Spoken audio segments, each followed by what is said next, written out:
అగస్త్య మహాముని మహా ఋషి. అటువంటి అగస్త్య మహాముని అవతారం అనేక సందర్భాల్లో అనేక యుగాల్లో జరుగుతూ ఉంటుంది. నండూరి శ్రీనివాస్ గారు టోపీ అమ్మని అవధూతగా గుర్తించి అరుణాచలంలో వారు చాలా ప్రచారం చేశారు. భక్తులందరూ కూడా వెళ్ళి ఆమెను దర్శించుకున్నారు. అదేవిధంగా కలియుగంలో సప్త చిరంజీవుల గురించి చూసాం మనం. అలాగే ఆంజనేయ స్వామి వారి కదలీవనంలో హిమాలయ పర్వతాల్లో ఉంటారని చూసాం. అలాగే దత్తావతారాలను చూసాం మనం. కాశీనాయన గారు, నాంపల్లి బాబా గారు, తాజుద్దీన్ బాబా గారు అవతారాలు చూసాం. అలాగే ఇప్పుడు కూడా ప్రజెంట్ మనకి ఎన్నో జిల్లాలలో మనం ఈ యొక్క దత్తావతారమూర్తులను మనం చూస్తున్నాం. అలాగే అగస్త్య మహాముని సాక్షాత్తు మహావతార్ బాబాజీ గారికి ఆయన క్రియాయోగాన్ని బోధించారని విన్నాం.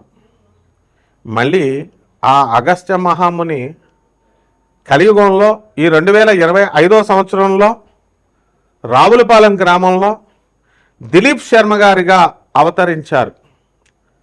వారు చిన్న వయసు నుంచే మరి మీడియా రంగంలో ఉంటూ ప్రజలందరినీ కూడా ధార్మికంగా ముందుకు తీసుకెళ్తూ తనదైన శైలిలో వారు తీసుకెళ్తున్నారు. అదేవిధంగా సాక్షాత్తు జగద్గురు అయినటువంటి దత్తాత్రేయ స్వాముల వారు మరి మనందరికీ తెలుసు గాణగాపురంలో నిత్య నివాసిగా ఉన్నారు. వారు కలియుగంలో BHELలో గురునాథ శర్మ గారిగా కటిక బ్రహ్మచారి అవతారంలో ఇప్పటికి కూడా ఇంకా పెళ్లి చేసుకోలేదు ఆయన. ఆ అవతారమూర్తి దత్తావతారమూర్తిగా వెలిశారు. ఇలా ఎంతోమంది మహానుభావులు ఉంటారు. అటువంటి గురుమూర్తుల పాదాలకు నమస్కారం చేస్తూ మనం ఇప్పుడు శుక్రమూఢము నడుస్తుంది. ఈ శుక్రుడు మంచిగా ఉంటే ఏమిటి, అస్తంగత్వం పొందితే ఏమిటి, మూఢాల్లో శుక్రుడి యొక్క ప్రవర్తన ఎలా ఉంటుంది, వాళ్ళు ఇచ్చేటటువంటి రిజల్ట్ ఎలా ఉంటుందో మనం తెలుసుకుందాం. మనకి 11 డిసెంబర్ 2025 సంవత్సరం నుంచి ఇంకా నవంబర్ అని కొంతమంది చెప్తున్నారు. మొత్తం మీద రవి 14వ తేదీ తర్వాత ప్రతి నెల మారతాడని మనకు తెలుసు. 2025 సంవత్సరం ఇప్పుడు ప్రస్తుతం 14 తర్వాత మకర సంక్రాంతికి 14 జనవరికి మనకి 2026 సంవత్సరంలో మకర రాశి ప్రవేశం చేస్తాడు. అలాగే 14 డిసెంబర్కి ధనుసు రాశి ప్రవేశం చేస్తాడు. అంటే ప్రస్తుతం మనకి రవి ఎక్కడున్నాడండి, మనకి వృశ్చిక రాశిలో ఉన్నాడు. కుజ బుధ శుక్రులు ముగ్గురు కూడా మనకి వృశ్చిక రాశిలో ఉన్నారు. దానివల్ల మనకి ఏం జరిగిందండి అంటే మనకి అస్తంగత్వ దోషం పట్టింది శుక్రుడికి. అస్తంగత్వ దోషం శుక్ర మూఢమి అంటాం. రవి శుక్రుడితో కలిస్తే మూఢమి, శుక్రమూఢమి. శుక్రుడు మూఢవిలోకి వెళ్తే మనకు ఇవ్వాల్సినటువంటి భౌతిక సుఖాలన్నీ కూడా మనం కోల్పోతాం.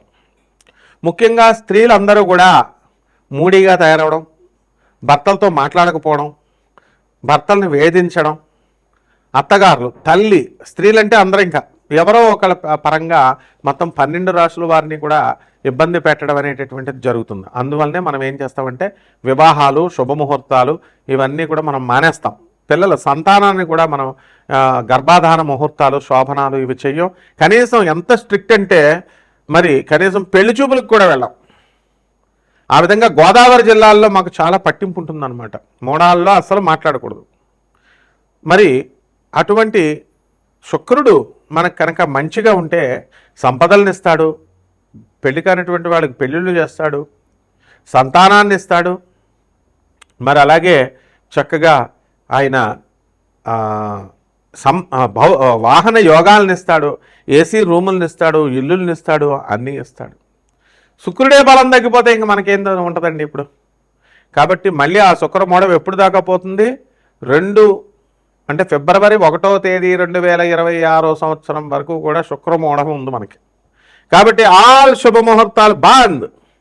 లాస్ట్గా అన్నప్రాసన కూడా చేయరు, గుండులు గీయించుకోరు, గడ్డాలు కూడా గీయించుకోరు. ఏదైనా దేవాలయాలకు వెళ్తే తలనేనాలు కూడా ఎవరు అంత స్ట్రిక్ట్గా ఫాలో అవుతారు గోదావరి జిల్లాలో. మా గురువుగారు అయినటువంటి రావులపాలెంలో ఉన్నటువంటి దిలీప్ శర్మ గారు, మరి వారు కటిక నిష్ఠా పరులు. అలాగే YVS గిరిరావు గారు గుంటూరు జిల్లా, ఆయన కూడా రోజుకు 2 పూట్ల ఉపాసన చేస్తాడు. ఎవరున్నా సరే, సీఎంలు ఉన్నా, మినిస్టర్లు ఉన్నా, లేకపోతే ఎమ్మెల్యేలు ఉన్నా, సాయంత్రం అయ్యేసరికి 6 అయ్యేసరికి సంధ్యావందనం, పొద్దున సంధ్యావందనం చేస్తారు. సీనియర్ అసిస్టెంట్గా గవర్నమెంట్లో గుంటూరులో సెక్రటేరియట్లో ఉద్యోగం చేస్తున్నారు. ఇలాంటి నిష్ఠాపరులు ఉండడం వల్లే ఇంకా కలియుగంలో మనకి కాస్త ధర్మం నిలబడుతుంది అని మనం చెప్పాలి. ఆ విధంగా శుక్రుడు మనకి ఈ సంపదలను ఇచ్చేటప్పుడు 12 రాశుల వారికి విచిత్రంగా ఒక్కొక్కరికి ఒక్కొక్క ఫలితాన్ని ఇస్తాడు. తర్వాత 2026 సంవత్సరంలో ఫిబ్రవరి 1వ తేదీ దాటిన తర్వాత మరి శుభముహూర్తాలు ఇస్తారు. దీని అంతటికీ కూడా కారణం ఏమిటి? మరి ఇప్పుడు కూడా ఈ శుక్రమూఢములో మనం సమంత గారు, అందాల నటి, తెలుగు యువకుల హృదయాల్లో మరి కలల రాణి అటువంటి సమంత, హీరోయిన్ సమంత ఈ శుక్రమూఢంలోనే పెళ్లి చేసుకుంది డిసెంబర్ 1వ తేదీన. మరి ఆమెకు తెలీదా? ఆమె దగ్గర పండితులు లేరా? అలాగే బాలకృష్ణ గారు అఖండ సినిమాని రిలీజ్ చేసుకున్నారు. ఎప్పుడు మనం అది అనివార్య కారణాల వల్ల ఆగిపోయింది. ఎందువల్లంటే సాక్షాత్తు పరమేశ్వరుడు, బాలకృష్ణ గారు పరమేశ్వరుడు అవతారం, అఘోరిగా యాక్టింగ్ చేయడం కోసమే శివుడు అవతారం వేసుకొని వచ్చినంత ఇదిగా ఆయన యాక్టింగ్ చేశారు. అలాగే శ్రీనివాసుడు, వెంకటేశ్వరుడు, తిరుమల వెంకటేశ్వరుడు బీబీ నాంచారమ్మను పెళ్లి చేసుకున్నాడని మనం విన్నాం. ఎందువలన? హిందువుల అమ్మాయిలు లేరా? కాబట్టి మనం అందరం కూడా దీపు స్టార్, మరి అలాగే మౌళి, అలాగే మనకి ఈ యొక్క ఆయన పేరేంటి, దత్తాత్రేయ, అలాగే పార్థు, అర్జునుడి పేరు, వీళ్ళందరూ కూడా ఎంతో కష్టపడి పేదవారి కోసం మరి ఈ ఛానల్ ద్వారా ఫ్రీగా జ్యోతిష్యాలు, నాన్ కమర్షియల్ ఆస్పెక్ట్తో సలహాలు అందరి చేత కూడా వాళ్ళు చేపిస్తున్నారు. అలాగే వేణుగారు ఈ యొక్క చైర్మన్ ఛానల్కి పేదవారు బాగుండాలని కోరుకుంటాడు ఆయన, అంతే. కాబట్టి కన్సల్టేషన్స్ ఏముండవు మాకు ఈ ఛానల్లో. మీకు శుక్ర దోషాలు ఉన్నటువంటి వాళ్ళు చక్కగా మీకు ఏ డౌట్లు, భార్యలతో యుద్ధాలు పెట్టుకోవద్దు, భార్యలు కొట్టేస్తారు. ఇప్పుడు అందరూ భర్తలను బాధేస్తారు, ఏవద్దు, చెవులో దూదెట్టేసుకోండి. భార్యలు వేధిస్తారు, చెవులో దూదెట్టేసుకోండి. చిన్నపిల్లలు వీళ్ళు కొట్టుకోవడం వల్ల మీకు కాపురాలు నిలబడవు. అందువల్ల కోర్టులకు వెళ్ళడం అనవసరంగా, కానిస్టేబుల్ ముందు చేతులు కట్టుకొని నిలబడడం. వాళ్ళు కూడా పాపం మంచిగా చెప్తారు, పోలీసులు కూడా వినరు. మీరు ఆనరబుల్ జడ్జెస్ చెప్తారు, వినరు. లాయర్లు చెప్తారు, చెప్పింది వినరు. కాపురాలు పాడు చేసుకోవద్దని.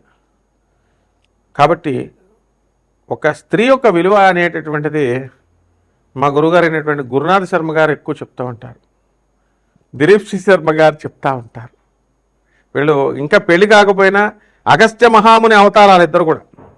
ఇప్పుడు ఎక్కడో ఉంటాడు, ఇగో ఎవరు దూర్వాస మహామునేనా శివుడు అవతారం, తర్వాత శుక్రాచార్యుడు శివుడి స్వరూపం, పిప్పలాచార్యుడేనా శివుడు అవతారం. మనం అలాగే ఈ యొక్క కృష్ణుడి కొడుకైనటువంటి సాంబశివుడేనా మనకి శివుడు అవతారం. బాలయ్య బాబు గారు కూడా, హీరో బాలయ్య బాబు గారు కూడా శివుడు అవతారమే. ఎంత బాగా చేస్తాడండి అఘోరిలో, ఎవరైనా చేయగలరా? కమాన్, ఇప్పుడున్న హీరోలు చేస్తానని రమ్మనండి, ఎవరూ చేయలేరు. కర్కాటక రాశి, ఈ కర్కాటక రాశి వారికి అందరికీ కూడా మనకు తెలుసండి, గురువు అనుకూలంగా లేడు, మనల్ని ఊహల్లో విహరింపజేస్తాడు. మనకి పరిస్థితి బాగాలేదురా మొగుడా అని చెప్తున్నా, ఏమంటే ఆర్పీ బిజినెస్ బాగుంటుందండి, ఏమంటే జేబీ జన్మభూమి పాయింట్లు ఉంటాయంటారు. ఇంకా గురువులు ఏం చెప్తారు చెప్పండి? మీకు వద్దురనైనా మీరు డబ్బులు రాసేపోతారంటే అయ్యే పట్టుకుంటారంటారు. అష్టమ రాహు ప్రభావం అంటే ఊహల్లో విహరింపజేస్తాడు. ఆదాయాలు బాగా పెరుగుతాయి మీకు. తర్వాత సంపాదన కూడా బాగా పెరిగిపోద్ది. 1-2 సార్లు ప్రయత్నించాలి. విద్యార్థులు ఫస్ట్ ఇయర్ డమాల్ పరీక్షలు రాస్తే. అసలు మీకు విచిత్రం ఏంటంటే, మీరు వెళ్ళి మీ ఎగ్జామ్స్ మీరు రాసుకుంటుంటే మీ టేబుల్లో పేపర్ ఇంకొకడు అంతకు ముందోడు పెట్టేస్తాడు లోపల. అది చూసి స్క్వాడ్ వస్తుంది. స్క్వాడ్ వచ్చి మిమ్మల్ని నుంచో పెడతారు, చెక్ చేస్తారు, ఈ పేపర్ నీదే. అది కంప్యూటర్ సైన్స్ కాబట్టి నువ్వు చదివేది మెకానికల్ ఇంజనీరింగ్ కాబట్టి వదిలేశారు. పొరపాటున మెకానికల్ ఇంజనీరింగ్ అయితే నీ పరిస్థితి ఏంటి? ఆ విధంగా కర్కాటక రాశి వారికి ఉంటుంది. కాబట్టి రైతులు పరిస్థితి బాగాలేదండి. కర్కాటక రాశి వాళ్ళకి లో సంపాదన. తర్వాత ఇంప్రూవ్ చేయండి. అగ్రికల్చర్ ఆఫీసర్ సలహాలు పొందండి, వెటనరీ డాక్టర్ల సలహాలు పొందండి, ఫెర్టిలైజ్ బిజినెస్ బాగా చేయండి, పౌల్ట్రీ, తర్వాత ఈ యొక్క ఈ హ్యాచరీస్, మటన్ చికెన్ షాపులు, ఇలాంటి బిజినెస్లు బాగుంటాయి. పబ్బులు, రెస్టారెంట్లు బ్రహ్మాండంగా ఉంటాయండి, ధూమ్ధామ్ ఉంటుందండి వీళ్ళకి. కానీ ఆ బిజినెస్లు వల్ల పాపం మీ అందరికీ కూడా, ఆ బిజినెస్లు చేస్తున్నటువంటి వాళ్ళకి అందరికీ కూడా ఎన్నో మంది ప్రాణులు పోతాయి కాబట్టి, తాగేసి లివర్లు పోతాయి కాబట్టి, ఆ బిజినెస్ వల్ల కోళ్ళని మేకలను కోసేస్తూ ఉంటారు కాబట్టి, ఈ బిజినెస్లు మరి ఎన్నుకోవడం వల్ల ప్రమాదం మీకు, చూసుకోండి మరి. అలాగే ఈ యొక్క వ్యవసాయం బ్రహ్మాండంగా పండుతుంది, కానీ రైతులు ఈ సంవత్సరం శుక్రమూఢం కాబట్టి ఉండదండి.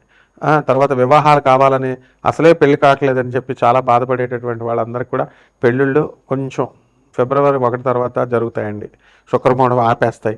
పెళ్లి చూపులు కూడా లేదండి, అమ్మాయి రిజెక్ట్ చేసేస్తుందండి. అసలే అమ్మాయిలు చాలా డిమాండ్స్ చాలా ఎక్కువ ఉన్నాయి. అమెరికా అంటారు, మాట్లాడితే సాఫ్ట్వేర్ అంటారు. సాఫ్ట్వేర్ పీకేస్తున్నా సాఫ్ట్వేర్ అంటారు. అమెరికా నుంచి గెంటేసినా ఫారిన్ కంట్రీస్ అంటారు. పెద్ద పెద్ద ఐపీఎస్ ఆఫీసర్స్ చెప్తున్నారు, ఉమెన్స్ షీ టీములు అవి చెప్తున్నారు, వద్దు ఎన్ఆర్ఐ సంబంధాలు వద్దన్నా సరే మోజులు పడి మోసాలు పోతున్నారు. ఇంకా ఎలాగ చెప్పండి మీరు. కాబట్టి ఈ యొక్క ఉద్యోగాలు లేకుండా చాలా సంవత్సరాల నుంచి ఉంటున్నామండి అనేటటువంటి వాళ్ళు ఏదో ఒకటి చేసుకోవాలి, ఉద్యోగం లేదంటే ఎట్లా. అది అలాగే ఈ యొక్క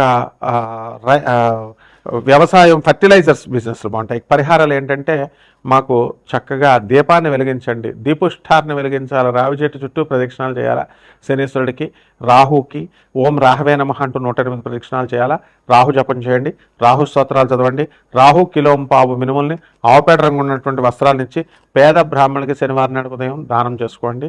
దశమహావిద్యల్లో ఒకటైనటువంటి బగలాముఖి అమ్మవారి యొక్క సాత్విక సాధన, కూరగాయలు పెట్టొచ్చండి, పళ్ళు పెట్టచ్చు, పువ్వులు పెట్టచ్చు, మటన్ చికెన్లు పెట్టకండి. ఎవడో పనికిమాలినోడు ఒకడు చెప్తున్నాడు మటన్ పెట్టాలా, చికెన్ పెట్టాలా, మందు బాటలు పెట్టాలి.